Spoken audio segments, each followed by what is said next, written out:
Hi everyone, it's your favourite Atomic Blonde here.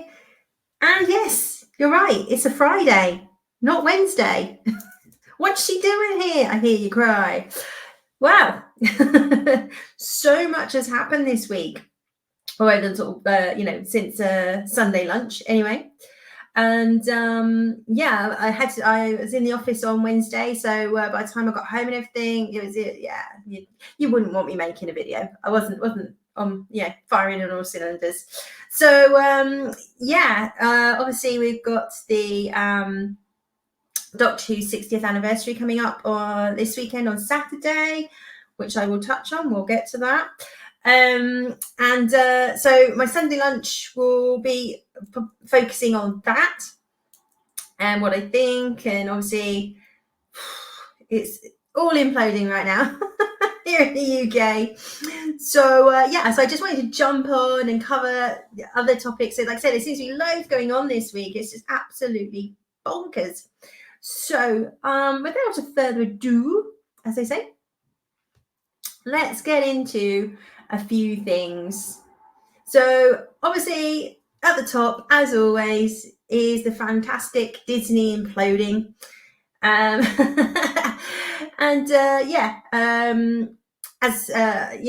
my last pop chat, it wasn't forecast to do well at the box office. It didn't do well at the box office. It had an opening weekend of just 47 million domestic, and then the catastrophic second week just went off a cliff. Had a record-breaking drop off, which I think was kind of like depending on the metric, is either 87% or 79%, depending on how you look at it. And the weekend that drops worse than Morbius, and I think Morbius, because Morbius is probably a better film than the Marvels, I should say, and that's not a high bar, obviously. And it's just and I think Monday it took $1 million, which works out about $250 a theatre, I believe. I mean, it was going to be bad. It was just always how bad. As you can see by these headlines, the media are coming out and just saying, whoosh, the MCU bubbles burst, and openly talking about and admitting to MCU, which is just brilliant.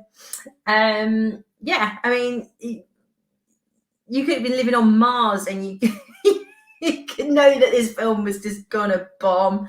And the only person that's kind of come out and attacked the fans, which is obviously Disney's go-to, is the director. It's the usual rule, is and this, that, and the other thing. But I think there's just there's just a bit, nobody's blatantly come out and said it, but it's just like, they're just not good enough. The stories are poor, the characterization's poor, the action's poor. I mean, I was, I often just have something on in the background when I'm working, that, I've seen 1,000 times before. And I was just sort of working my way through the early the Avengers films, and got to Age of Ultron, which, didn't land that well at the time. I mean, still done amazingly well at the box office, but that was the first time there was really any kind of rumbles that not all the fans were happy with it. And oh my God, watching this film now, it's just so good, compared to the nonsense we are getting now. You look at it, it's still overblown and a bit,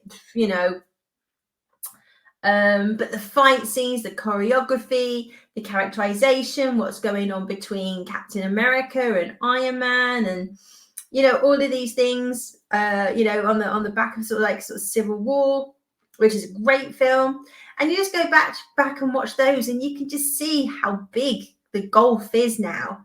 And also, there was also a little bit of humor in those, but that was more humor, almost bants with the characters and how a group of friends and work colleagues talk to each other, or how we used to talk to each other, because obviously we're not allowed to joke anymore. And you just, that juxtaposition to everything now is a gag a minute, and it's almost like slapstick. And it's just so apparent when you go back and watch those early MCU films. So not a massive shock. I think everybody's just sort of sitting here now waiting to see what happens next. There's lots of, how Feige and said people still have jobs, I think is just blowing everybody's minds, because I know certainly if I performed as badly as they did in my job, I would have been fired by now, and probably not rehired by anybody, I have to say. So but then obviously we've had the rumors swirling that for the Fantastic Four, they want to make the Silver Surfer a woman. Now, is that true? Not true. If it is true, then they've kind of learned absolutely nothing. Or if it is true, it needs to be good. Just give us an entertaining, normal woman, for crying out loud. And then Pedro Pascal as Reed Richards, absolutely not.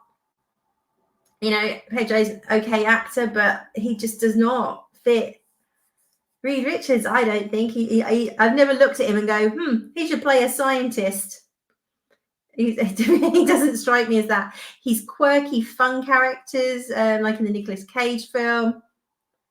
And even Mandalorian, those kind of things, really suit him. That sort of quiet, or quiet actiony type roles where everything's sort of going on in their head, or he just plays the little bit bonkers roles are great, but I just can't see him being the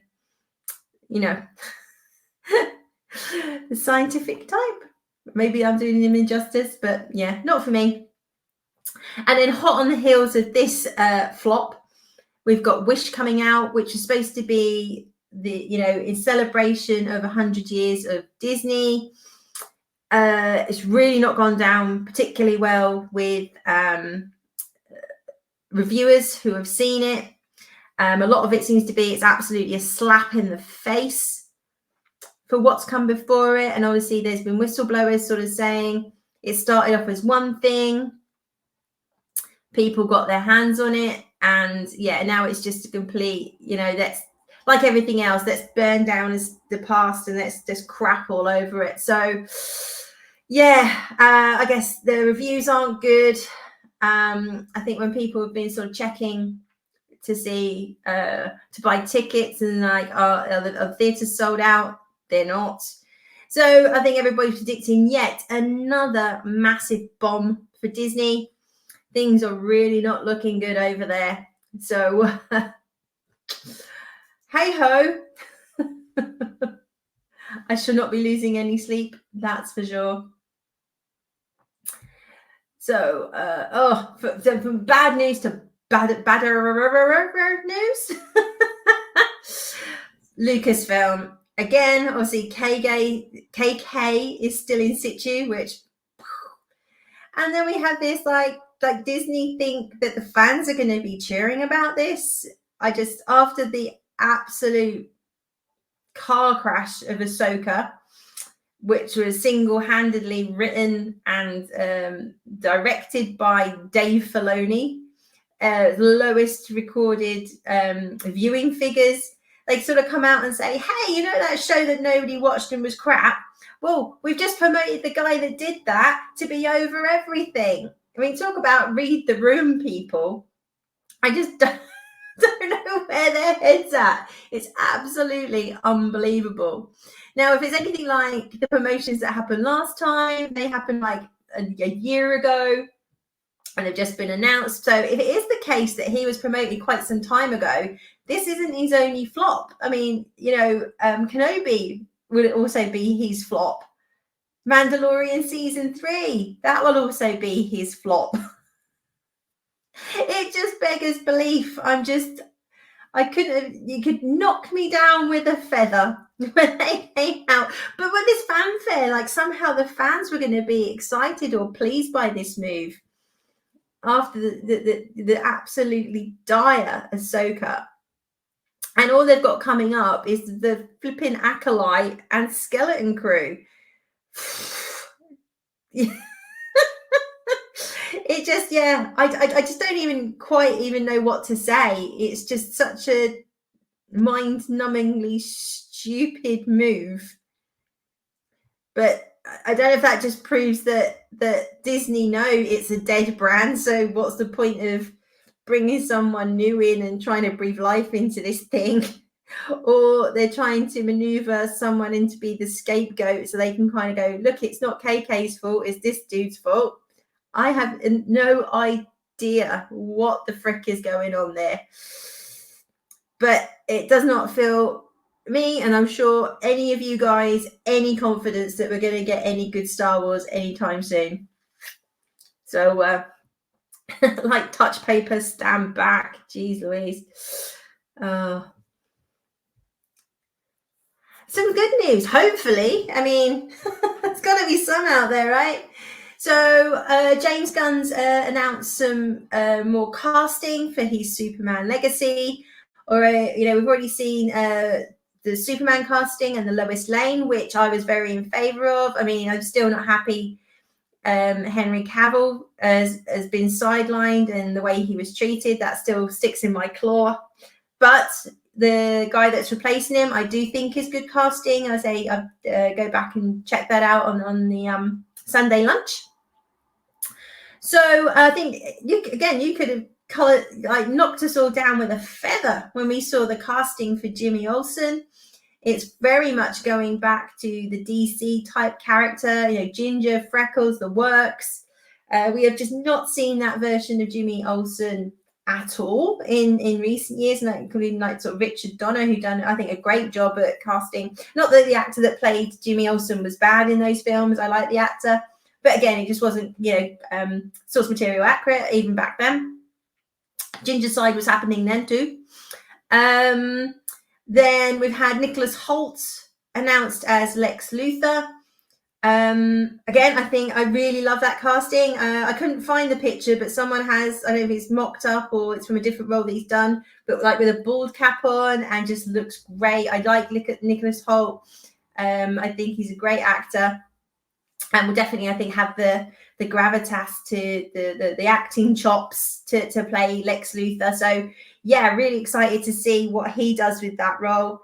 And then lastly, we've got this Sarah as Miss Taskmaster. I mean, that's the only way you can say it. It's just all you can hear is the Richard Donner films, Gene Hackman just yelling her name. It's Taskmaster. Which is brilliant. I had to Google her. I have to say, apparently she was a Victoria's Secret model. So I think she's going to go down with the male audience and maybe the lesbian persuasion. I don't know what their types are. But she has been in a few things. I have not seen anything that she's been in. I don't know whether she can or can't act. But obviously, the character was always, is Lex Luthor's personal assistant or secretary, as it used to be called. But I think she also ended up, being his sort of girlfriend / mistress, whatever you want to call her. So, so she was always meant to be a bit of a sort of trophy, on the arm of Lex. So I think that box is definitely ticked. And even in the Rich Donner film, she was never portrayed as stupid. She, I think, she sort of done the wily female, femme fatale kind of thing, so Lex could steal the nuclear weapons, but, she was never stupid. So, interesting. So I can't comment whether she can or can't act, but definitely I think good casting but that also kind of would imply that it's quite a traditional version of Miss Taskmaster, very beautiful, very womanly, not fugly. Actually, trophy girlfriend looks like a trophy girlfriend, so maybe that bodes well too. I mean, I'm trying not to get my hopes up because we have seen films over the years or TV shows with a stellar cast, an amazing casting, and it's they just could not save the project that they were involved in. But the casting does bode well. They are pretty much comic book accurate, which is great to see, but everything is going to hinge on the story ultimately. But I think James Gunn's definitely winning over the fans with the cast, so fingers crossed. Hey guys, see what we get. And I'm trying not to get too optimistic, but so far so good. That's all you can say. I mean, you'll give the credit where credit is due. Okay, I'm rattling through these because there's a lot to get through. Love to know what you think about the casting. Do you think these are good choices? Were you as stunned as everybody else at the Jimmy Olsen casting? Let me know. Let me know in the comments. Let me know what you think. Yeah, so a little review now. A while back, Apple released a trailer for this Monarch Legacy of Monsters, which is in the kind of Godzilla, King Kong universe. And the trailer looked pretty decent. It was like, that could be interesting. Good cast. And I think we've got 3 episodes on Apple now, 3 or 4 episodes. I think 3. And I've watched those over the course over this week. And I'm enjoying it. I have to say, I am enjoying it. I'm looking forward to the next episode. Does suffer for some pacing issues, I think. It's a little bit ploddy, and there's not enough creatures yet. I'm hoping this is because to be fair, over these episodes, gradually this will introduce more, and I appreciate they've probably got to keep the budget down. But the premise of the story is quite interesting. It's sort of set in two time frames, so kind of current and then sort of back in the 50s, and you've got sort of Kurt Russell and Wyatt Russell. Wyatt Russell is obviously Kurt Russell's son in real life, and he's playing the younger version of his father. So it's the same character, but he's playing the younger version, which I think's a great idea. And obviously, Wyatt Russell's a good actor. He was massively underutilized in Falcon and Winter Soldier. But yeah, so he works for the army. He's tasked with looking after a scientist who's looking into potentially these creatures and is sort of assessing are they dangerous, or what do we need to do? And we've got these 2 storylines. We've got this storyline running in the 50s about them discovering these creatures. And then, kind of current times, we're introduced to a young Japanese American girl, and she's flown to Japan. Her father's passed away. She's found some documents for a property in Tokyo. I think it's in Tokyo in Japan, and some keys to his apartment. She goes there. She walks into the apartment to then find there's a Japanese woman and her son living there.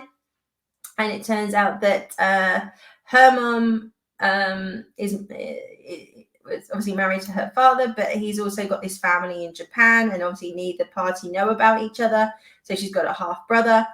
I do find this character quite irritating. She's probably the weakest link in it so far. But the storyline in the 50s, she's the great granddaughter of the doctor, the female doctor, trying to find these creatures, and her father, who's got the bigamist, is her son, who was also investigating and is involved with these creatures.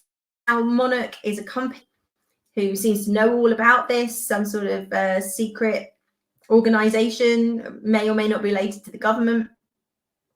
And by her sort of going to her father's apartment and then office, they find some old videotapes, which are encrypted. They managed to, her half brother as an ex-girlfriend, again, is a bit, who's, as always, they always know someone who's a tech savvy, can crack anything. And, oh yeah, I broke into the Pentagon when I was 12, girl kind of thing, So she manages to sort of decode some of this and plays it. This sets off alarms, and Monica then after them. They then manage to find Kurt Russell, and now they're still trying to find out if their father's still alive, because apparently his plane disappeared over Alaska. And the last episode ended up with him getting to Alaska, and he potentially survived the crash.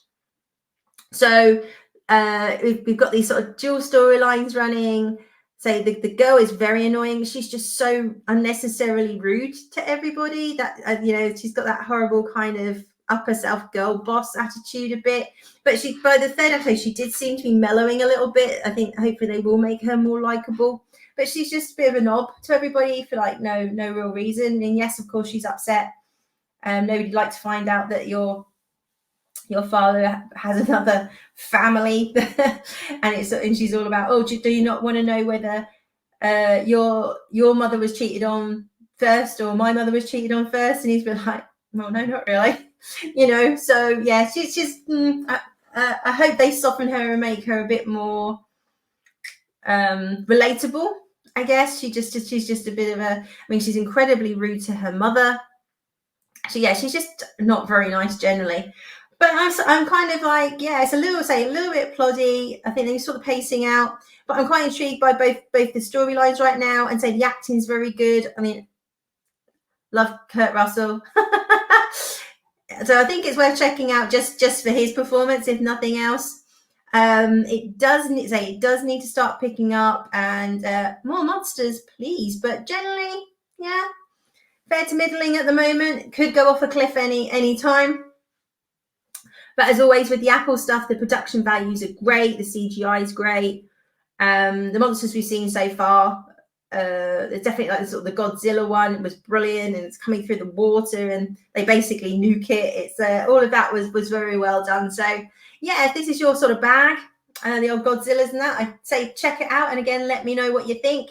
Say definitely not perfect. I'm not blown away yet, but I'm still intrigued. So let's see what happens next week. As most Apple stuff drops weekly. So go check that out. Oh. So yeah, finally, I think Doctor Who. Oh my, hopefully you saw my Sunday lunch where we had the whole Davros fiasco. Absolutely lobbed a grenade into the fandom. Sort of stopped goodwill and momentum in its tracks. I say Russell has been very quiet this week. Yes, he has been on obviously talk shows and things like that, which you'd expect because he's promoting it. But social media presence and what he thinks, he's been very quiet this week. David Tennant and him were on the One Show, which is like a sort of tea time show here in the UK where they have celebrities on and they're interviewed and talk about what's going on and stuff. And he looked very uncomfortable on that. He looked very, don't ask me anything awkward. Don't ask me to elaborate on this. And yeah, I mean, they obviously mentioned the children in need, but they did not go into any of the controversy, which you never get on the One Show. It's like a really family friendly. People going to promote their books and their music and their TV shows and whatnot. But he looked massively uncomfortable. And so he should. An old interview has surfaced from his first run of Doctor Who. Obviously, as I said many times, my absolute favorite, probably the one I rewatched the most, which is Stolen Earth and Journey's End, which is obviously the Dalek storyline. He's talking about that and bringing back Davros and how it's so important to be faithful to it, and it's kind of like a homage to it and not a reboot. And why would you change such a brilliant villain? I mean, that's just really not aged well based on what he's saying now. It's like he's had a complete personality change.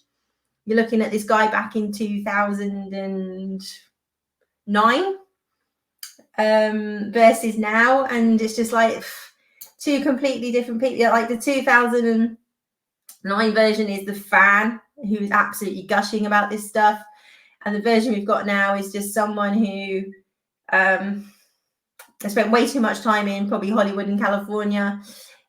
Somebody's handed him the pandering stone, and now whether this has anything to do with Disney / this has to be a hit in America and globally for the BBC. So let's be seen to be, you know, saying and doing all the right things, even though they're completely, even though like Disney's record right now, they're so far out of touch with what the world thinks. You know, they're still very much in their California bubble of this, you know, what we think, that's what the world thinks, but box offices are saying otherwise. So yeah, anyway, so obviously there's been screenings for various media to see the first episode, The Star Beast.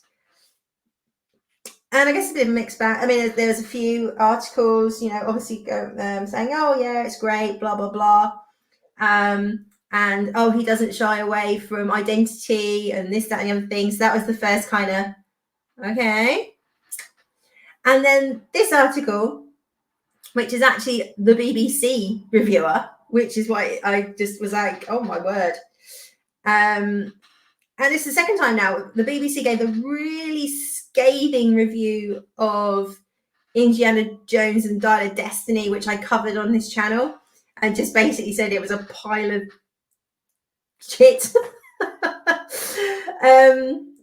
And now it's not the same reviewer, but it's a BBC review. I kind of said, you know, it's kind of whimsical. There's lots of stuff in there for Doctor Who fans, and if you like the, you know, the Doctor Donna relationship, and you love Donna's character, then she's very like bolshy and runs around shouting a lot, you'll probably love this episode. However, this part of the article, although the show has always been progressive, look at the number of stories over the decades about, for example, threats to the environment. This special is preachy and by the end, little more than a delivery system for the message. So whoever wrote this clearly watches the drinker. But that is just, it's just heartbreaking to hear. Because if this person calls this preachy, but they, I mean, whether they couldn't or they didn't believe it, you know, there was no one in the media ever saying that Jodie's era was preachy, even though that's what the fans were saying. So if this is being called preachy over Jodie's era, I think brace yourselves. Now, I am still desperately trying to keep an open mind on this. I really am. Do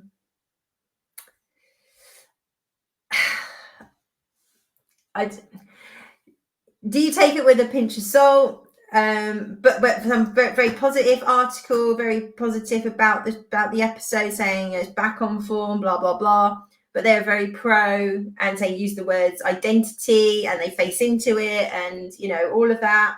And it's not like we didn't know there was a trans character in it. I think we all just kind of hoped that it would just be, yeah, they have a trans daughter. Let's tell the story. And that may still be the case. It could just be that they just don't like the fact there's a trans character in it. I don't know. But, you know, some of the and I think, you know, some things people are going overboard on. Some things, I think, does that really matter? But to them it does, and that's fair enough. That's their opinion. I think there's, you know, there's criticism today. That yesterday, BBC 4 showed the colorization of the Daleks, the second ever episode of Doctor Who, which I thought was really good, actually. I did enjoy that. I think the music choices were questionable. They put like a new soundtrack on it, and we're like, wow, I know it's meant to be the 60s, but geez. It's like Ming T from Austin Powers. I was like, it really sort of took me out of it for a second. But I did actually enjoy. I thought the colorization was brilliant. I think they've done such a good job, and the sharpness of the picture. Obviously, it's obviously been upscaled, and I think it was a lovely tribute, a really really lovely tribute. And then they showed the documentary afterwards that they made for the 50th anniversary, sort of showing how Doctor Who got created and all the people behind it, Very Lambert. And how they chose William Hartnell and all of that. And at the end of the dramatization, I say documentary, dramatization, originally you had the guy who's playing William Hartnell. He's about to film his regeneration scene. He really didn't want to leave the character, but he just wasn't well enough to play it anymore, and he wasn't able to remember his lines, and obviously he couldn't run around and things. So he kind of looks across the TARDIS set, and in the original he saw Matt Smith dressed as the Doctor, and kind of smiles at him, and a bit of a wink and a nod to say, you know, you created such an amazing legacy. You launched this amazing vehicle that everybody's bought into and loves, that is still running 50 years later. This kind of wink that, don't be sad. You created this, this is in everybody's hearts and minds for decades to come. Now, last night's ended with the same shot, but with him looking at Ncuti Gatwa. And again, like, Ncuti looks at him and gives him a wink and sort of like, we're here, we're still going. Your legacy lives on. Now, some people have got really not happy about this and like, how dare you get rid of Matt Smith and blah, blah, blah. Now, I love the Matt Smith version. I do. But it was kind of a nod to the anniversary at the time. It's the 50th and now it's the 60th. So I'm a little bit torn. I think it kind of does make sense that it's Ncuti now, giving the wink. A decade has gone by and Doctor Who is still here by its fingertips. But there's been several Doctors since Matt Smith, and and the latest regeneration is giving, well, not these regenerated just yet, but the version we know we're going to get is saying, hey, look, your legacy is still going. So I think from that point of view, yeah, for me it does kind of make sense that they replace Matt Smith. But I love, but the Matt Smith version is like, I don't know. But it doesn't. For me, it kind of makes sense that he was replaced.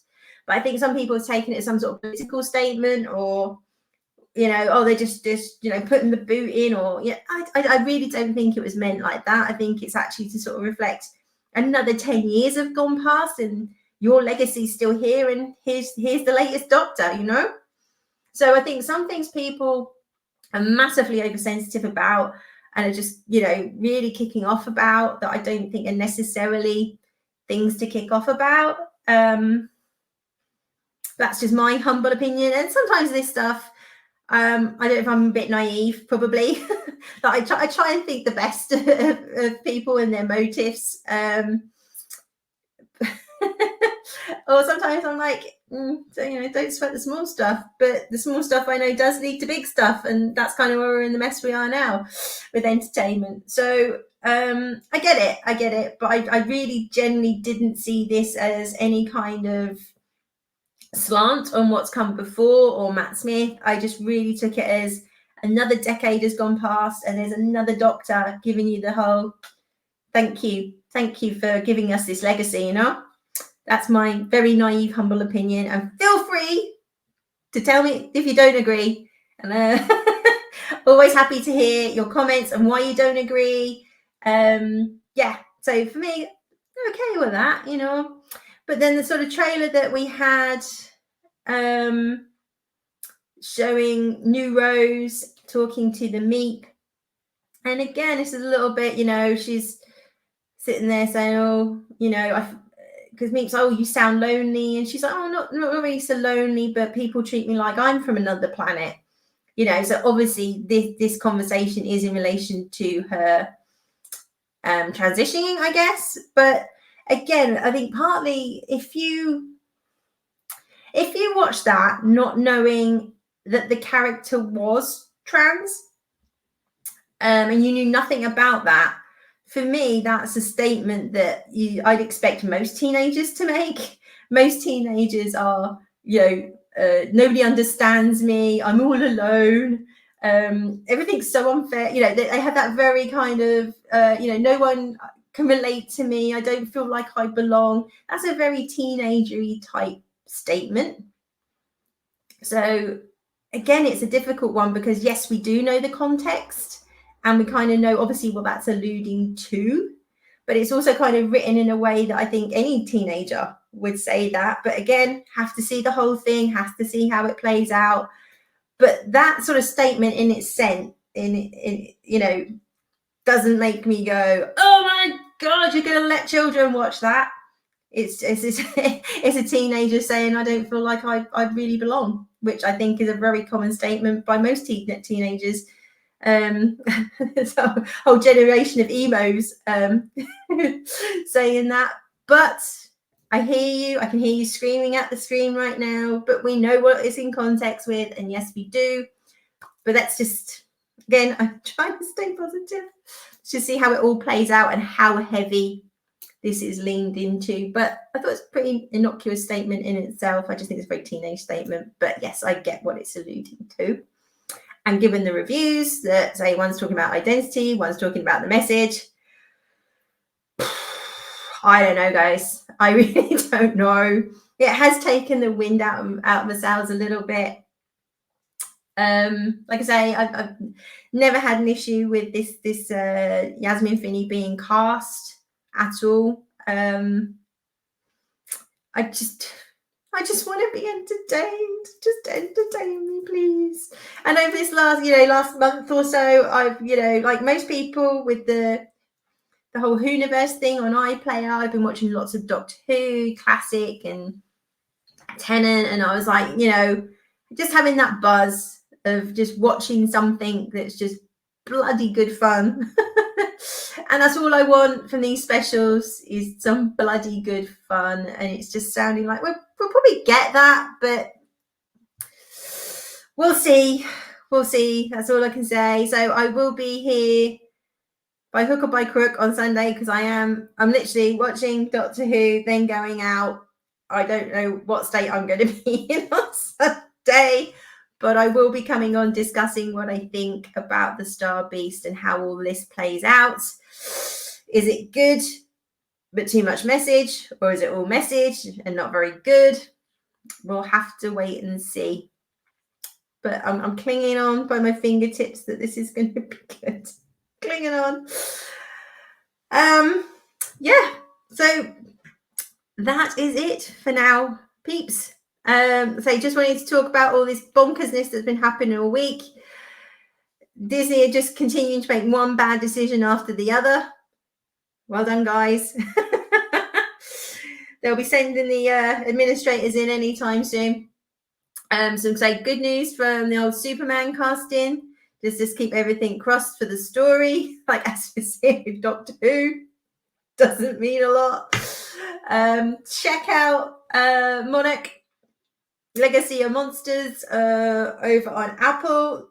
Love to know what you think on that one. I'm kind of enjoying it, but it's a little bit. Really hope it seals the deal. And Doctor Who, which continues to be the most innocent British eccentric show ever, has suddenly become so controversial. It's bonkers. You do look back and think, God knows what Barry Lambert and those people would be thinking right now. As I said on this channel before, there's difference between being progressive and ideologies, and hitting people around the head with this is what you will think. There is a massive difference. I have these conversations when it comes to modern Star Trek, and because people just go, oh, they've always been progressive shows. Yeah, exactly. So why change it? Anywho's, right, I've got to go. I am starving hungry. I need to go have some dinner. I've literally finished work, jumped straight on here. So I have things to do. But thankfully, it's a Friday night. So have great weekends. I'll be back on Sunday. Can't wait to hear what you all think once you've watched The Star Beast. And obviously, let me know what you think on any other topics I've talked today. As always, you know what's coming. Like, share, and subscribe. Massively helps. Always wanging on about the algorithm, but it really, really does help. So you all take care.